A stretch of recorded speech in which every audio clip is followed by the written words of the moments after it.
Now frantically digging through the killer's past and through his home as the search for a motive in this intensifies. And here with the latest on the investigation is Fox News contributor and former D.C. police detective Ted Williams. Ted, this is such a difficult story because it's such a soft target. There are victims as young as 5 years old, all the way up to 72, a pregnant woman shot dead, the pastor's 14-year-old daughter. What does it say about humanity? It really questions humanity, unfortunately, under the circumstances. But we're beginning to get a clearer picture of who this guy is or was.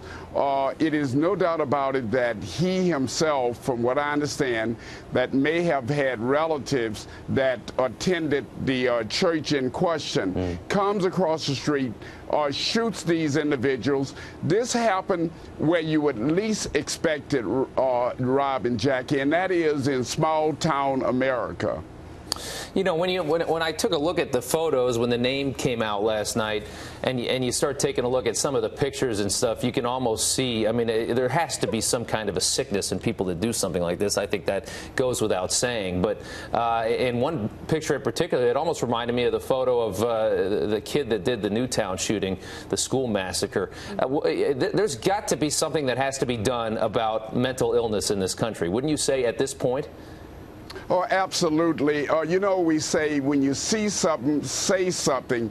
And when you're in small-town America, you see someone like this guy, who I understand was considered an atheist and doing online atheist reviews, and you hear about the fact that he may have very well been firing a gun, or you take that combination and you would believe that someone in small-town America would take that to law enforcement so they could check that kind of an individual out.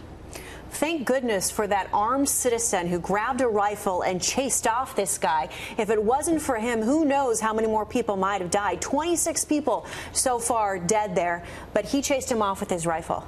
Absolutely, Jackie, and I'm glad that you mentioned that hero. It is my understanding that this, and it's certainly unconfirmed, but that this is the same individual who shot this guy, Kelly. Kelly then gets in his vehicle. The person who shot him got in his vehicle along with another person. They chased this guy down. The guy, Kelly, veered off the highway and at the time and crashed, and at that time they came up to the vehicle and they found him to be dead. So this guy, from all indication, was a hero.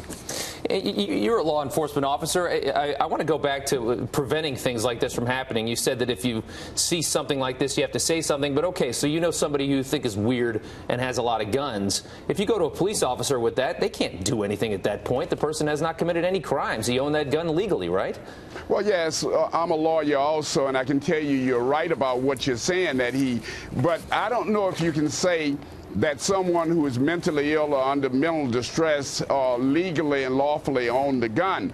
But I think that what would happen is that law enforcement then can go out and do an investigation, and that person then, in fact, could be on the radar screen.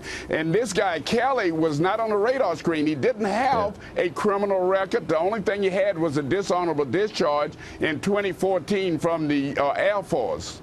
Yeah, well, it's just the frustration of this happening over and over again with no real solution in sight is, I think, what's just so tough to get through. Thank you, sir, so much for your time. I appreciate it. My pleasure.